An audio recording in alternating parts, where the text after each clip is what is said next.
ইউনূস সরকার একটা নির্বাচিত সরকার, গণতান্ত্রিক সরকার। ওটা হলো নবুয়তের গণতন্ত্র, নবীজির দেয়া গণতন্ত্র ওটা। প্রিয় দর্শক, বাংলাদেশের সকল আলেম ওলামার মন জয় করে নিলেন ডাক্তার মোহাম্মদ ইউনূস সাহেব। কারণ রাসূল সাল্লাল্লাহু আলাইহি সাল্লামের গণতন্ত্র অনুযায়ী তিনি বর্তমান নির্বাচিত সরকার। একথা আমি বলছি না, একথা বলছেন আপনাদের সকলের পরিচিত মুখ ডাক্তার কাজী ইব্রাহিম সাহেব। এবং বাংলাদেশের আরো শীর্ষ ওলামায়ে কেরাম, কওমি অঙ্গন থেকে শুরু করে যত অঙ্গনের আলেম ওলামা আছেন, সকল আলেম ওলামাই কিন্তু ডাক্তার মোহাম্মদ ইউনূস সাহেবকে নিয়ে বক্তব্য দিয়েছেন। আসুন সিরিয়ালে সেই বক্তব্যগুলো শুনে আসি। প্রথমে আমরা ডাক্তার কাজী ইব্রাহিম সাহেবের সেই বক্তব্য থেকে শুরু করে ধারাবাহিকভাবে সকল আলেমের বক্তব্যগুলো শুনবো। AHPTV, surviving in the way of Allah. Yunus সরকার একটা নির্বাচিত সরকার, গণতান্ত্রিক সরকার। কিভাবে? নবীজি তারপরে কে খলিফা হবেন, নবী সাল্লাল্লাহু আলাইহি ওয়াসাল্লামের পরে কে রাষ্ট্রপ্রধান হবেন, তিনি একটা সূত্র দিয়ে গিয়েছিলেন, ওয়া আল্লাহু ওয়াল মুমিনুন ইল্লা আবু বকর। তোমরা দেখবা একটা অটোমেটিক ঘটনা ঘটবে, আমার পরে কে খলিফা হবে আমি জানি, কিন্তু আমি তোমাদেরকে চাপিয়ে গেলাম না। আমি জানি আল্লাহ আবু বকরকে নেবেন, তোমরাও ইচ্ছে করে আবু বকরকে নিবা, এই জন্য আমার বলার দরকার নাই, আমি জানি এটা। উনি একটা আগাম প্রেডিকশন দিয়ে গেলেন। ঠিক তাই হলো। আবু বকর, উমর হাত বাড়ালেন, আবু বকর তুমি প্রেসিডেন্ট, খলিফা। সাথে জানা ছিল, হ্যাঁ ঠিক আছে, এত উত্তম মানুষ আর কে আছে আমাদের সমাজে। দেখতে দেখতে গোটা সমাজ মেনে নিল। ঠিক ইউনূসের ঘটনা তো এইরকম। ওটা হলো নবুয়তের গণতন্ত্র, নবীজির দেয়া গণতন্ত্র। ওটা তিনি জাতির উপর রেখে গেলেন, সেটা জাতি বাস্তবায়ন করলো। ইউনূস সরকারকে অনির্বাচিত সরকার কেমনে বলবো? ওটা সর্বোত্তম সর্বশ্রেষ্ঠ যে গণতন্ত্র রাসূল রেখে গিয়েছিলেন উম্মতের জন্য, সেই ধারা ডক্টর ইউনূসকে আমরা নির্বাচন করতে পেরেছি, আলহামদুলিল্লাহ। এটা আমাদের গৌরব। তুমি নির্বাচন দিও না আল্লাহ, আল্লাহ শীতের দিকে আল্লাহ। ডক্টর ইউনূস সাহেবের জীবদ্দশা এই বাংলার জমিনে নির্বাচন দিও না।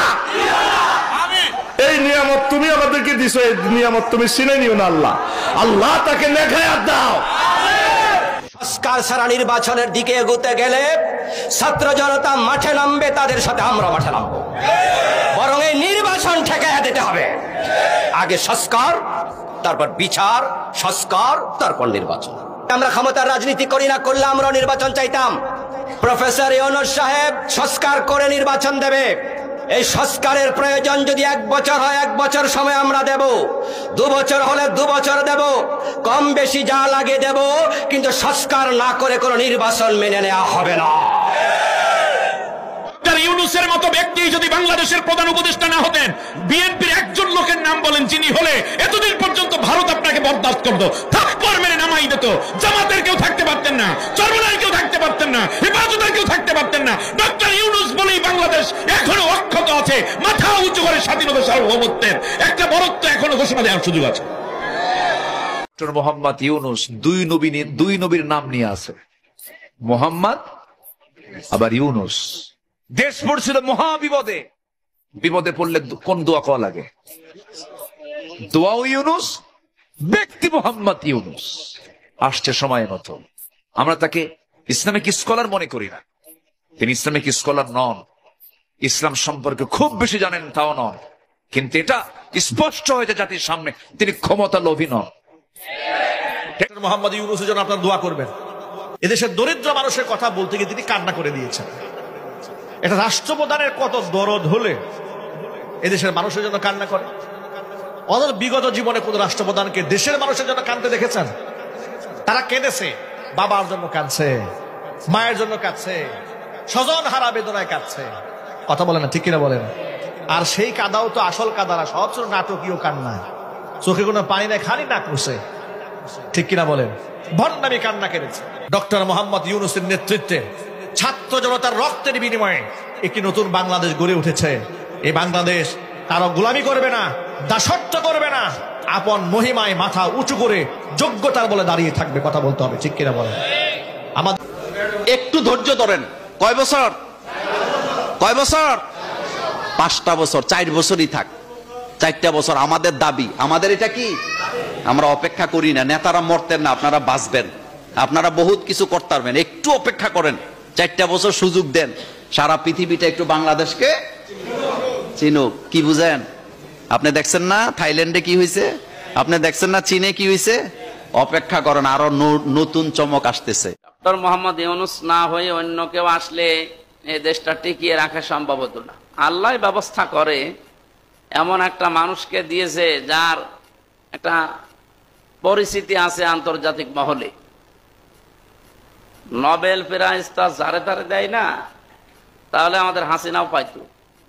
যেই মানুষকে বাংলাদেশের মানুষ ক্ষমতায় বসাইছে নাম হলো ডক্টর মোহাম্মদ ইউনূস। ইনি হলেন একজন বিশ্ব নেতা। আল্লাহু আকবার বলেন। ব্যাংককে একটা বৈঠক হয়েছে, সেখানে নরেন্দ্র মোদী ডক্টর ইউনূসের সাথে সাক্ষাৎ করতে গেছে।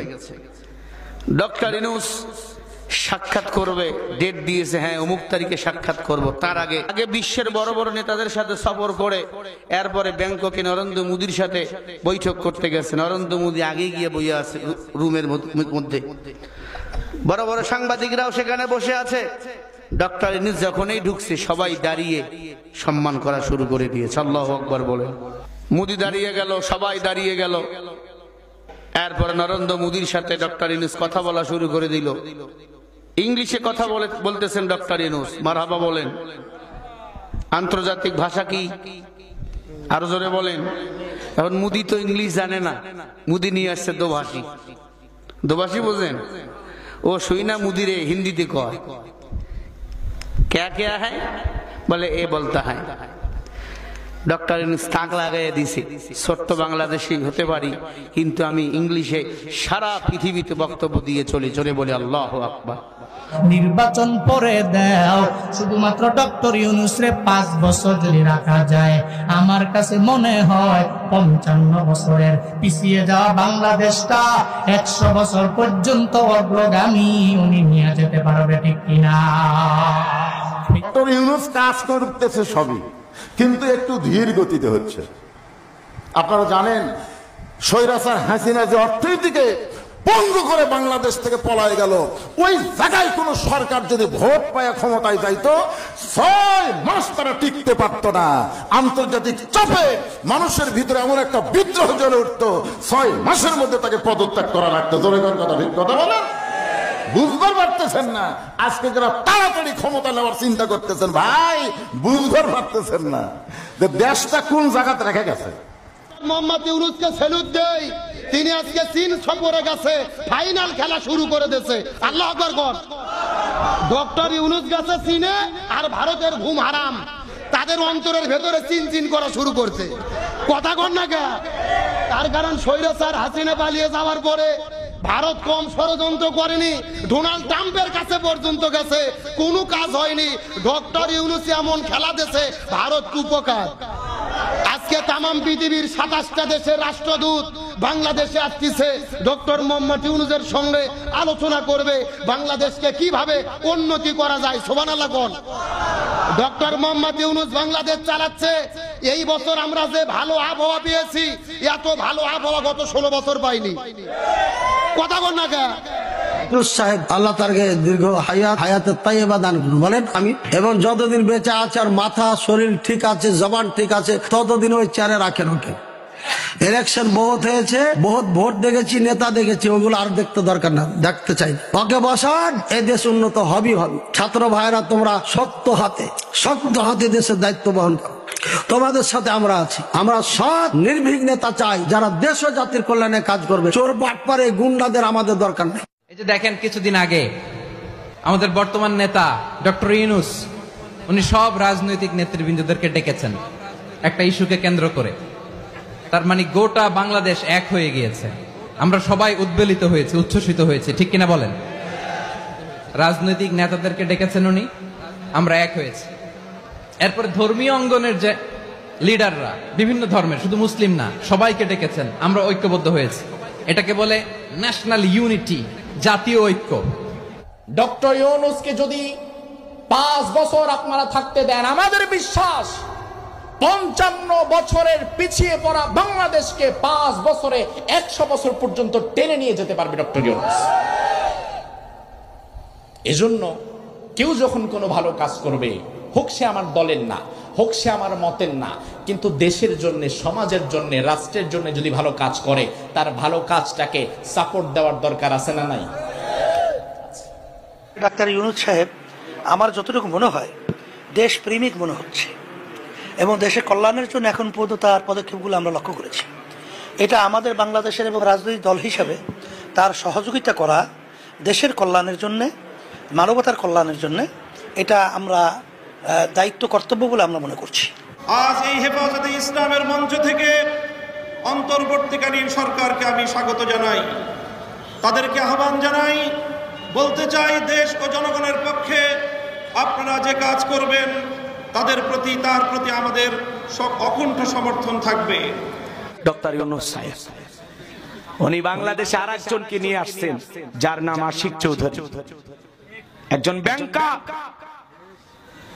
এই বর্তমান যুগের একজন মেধাবী মানুষ। বাংলাদেশকে আগামী 2035 সালের মধ্যে পৃথিবীর উন্নত রাষ্ট্রগুলোর মধ্যে একটা দেশ বানানোর জন্য যে স্বপ্ন তিনি দেখাইতেছেন, আলহামদুলিল্লাহ, ওনার পরিকল্পনা যদি বাস্তবায়ন করা যায়, ওনার পরিকল্পনাকে যদি কাজে লাগানো হয়, মনে রাখবেন বাংলাদেশ সিঙ্গাপুর হইতে আর দেরি হবে না ইনশাআল্লাহ। ডক্টর ইউনূস আল্লাহ তাকেও সুস্থতার সাথে ঈমান আমলের জীবন দান করেন। তিনি প্রথম দিন এসে এক স্লোগান দিছিল, আমার নামে পোস্টার হবে না। কি স্লোগান দিছে বলেন? খবরদার কোন দেশ, পুরো দেশের জন্য আমার নামে, আমার ছবি দিয়ে কেউ পোস্টার না লাগায়। আসেনি পোস্টার? ইউনূস সাহেবকে বলবো, নাস্তিক পশ্চিমাদের পাঁচাটা গোলামদেরকে, আবর্জনাগুলোকে পরিষ্কার করে আল্লাহওয়ালা সৎ মানুষগুলোকে দায়িত্ব দেন, বাংলাদেশের চেহারা পাল্টে যাবে ইনশাআল্লাহ। আল্লাহ তোরে আরো বরকত দেখতে ইউনূস ভাই। ও কাকা, আল্লাহ তোরে বরকত দেখ। যে তারেক মনোয়ার আগে ডক্টর ইউনূসকে সুদখোর ও সুদের প্রচারক বলতেন, সেই তারেক মনোয়ার এখন ডক্টর ইউনূসকে প্রশংসায় ভাসাচ্ছেন। ডক্টর ইউনূস তুই কিয়ামত পর্যন্ত থাক। প্রিয় দর্শক, আপনারা শুনতেই পেলেন বাংলাদেশের শীর্ষ ওলামায়ে কেরাম রাসূল সাল্লাল্লাহু আলাইহি সাল্লামের সেই গণতন্ত্র অনুযায়ী এবং আরো অনেক বক্তব্য রেখেছেন ডাক্তার মোহাম্মদ ইউনূস সাহেব কিরকম সে বিষয়ে।